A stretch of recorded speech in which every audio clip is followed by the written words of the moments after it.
ఈ అంశాల గురించి మీరు అన్నట్టే అపోజిషన్ పార్టీస్ కంటే మీరే ఎక్కువ మాట్లాడుతున్నారు. ఇప్పుడు మరి అధికారంలో ఉన్న వాళ్ళకి మీ మీద ఎక్కువ ఉంటదేమో చూపు. రమేష్ అంటే ఆ రకమైనవి మీ దృష్టికి ఏమైనా వచ్చినాయి అంటే ఇంత లోతుగా ఇంత కఠినంగా మాట్లాడుతున్న వాళ్ళు చాలా తక్కువ మంది ఇవాళ. నేను ఖచ్చితంగా మాట్లాడినండి. కఠినంగా అంటే విషయంలో విషయంలో కాఠిన్యం అని అన్న కానీ విషయంలో గంభీరత అంటారేమో తెలుగులో, సీరియస్నెస్. నేను నీళ్ళు నమ్మలను. అందరూ ఇప్పుడు దీనికి పర్యవసానాలు లేవా అంటే ఉన్నాయండి. ఉన్నాయి. మనం మాట్లాడుకుంటున్నాం కదా ఇప్పుడు. రేపు నేను ఇలాగే మాట్లాడగలనో లేదో, మీకు దొరుకుతానో లేదో కూడా నాకు తెలియదు. అంటే నేను ఇలా అంటే ఏమవుతుందంటే వీడు అలార్మిస్ట్ అంటారు కానీ నువ్వు ఇప్పుడు సార్ చెప్తానండి.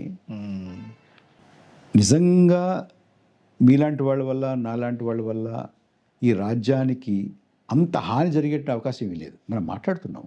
అవును.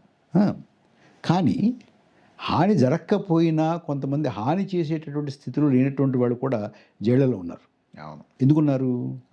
వాళ్ళ వల్ల. ఇప్పుడు స్టాన్ స్వామి 79, 80 ఆయన ఎందుకున్నాడు? పోయాడు, జైల్లోనే పోయాడు. ఆయన ఏదో చేసేస్తాడు కాదు, మిగతా వాళ్ళందరికీ చూడు నువ్వు పిచ్చి పిచ్చి వేషాలు ఇస్తే అలా ఉంటావు అని చూపించాడు. అది ఉమర్ ఖాలిద్ కావచ్చు, స్టాన్ స్వామి కావచ్చు, మరోళ్ళు కావచ్చు. కోర్టులు కూడా రావు మీ రెస్క్యూకి అనేది కూడా మెసేజ్ వెళ్ళిపోయింది. ఇంకోటి ఏమిటంటే మన యూఏపీ ఉందనుకోండి. యూఏపీఏలో ఒక విచిత్రమైనటువంటి ప్రొవిజన్ ఉందండి. మీకు మామూలుగా నిందితుడు వీడు దోషి అని చెప్పి ప్రాసిక్యూషన్ ప్రూవ్ చేయాలి. అవును, మామూలుగా ఎక్కడైనా కూడా అది యూనివర్సల్. అవును. యూఏపీఏలో నిందితుడు నేను దోషిని కాదు అని అతను నిరూపించుకోవాలి. అవును.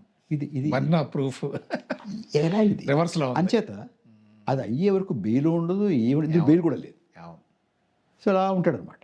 అలా ఉంటారు, అది చూపిస్తూ ఉంటారు. బహుశా అందుకనే అనుకుంటా దేశంలో ఎక్కువ మంది మాట్లాడలేదు ఈ అంశాల గురించి. కొంత భయం ఉందండి. కొంతగా అది చాలా ఉందండి. అది అయితే నేను వెళుతున్నాను, వాడు వీడు పిలుస్తున్నారు. పిలిచినప్పుడు ఒక చాలా ప్రతిష్టాత్మకమైనటువంటి ఒక ఇన్స్టిట్యూట్లో నన్ను పిలిచారండి. వెళ్ళాను, మాట్లాడాను. నేను చెప్పాల్సినవి ఇలాంటివి ఉంటాయి చెప్పాను, వచ్చాను. వారం తిరగకుండా ఆ డైరెక్టర్ని సస్పెండ్ చేశారంటే ఇది కాదు, ఇది దీనివల్ల అని చెప్పరు.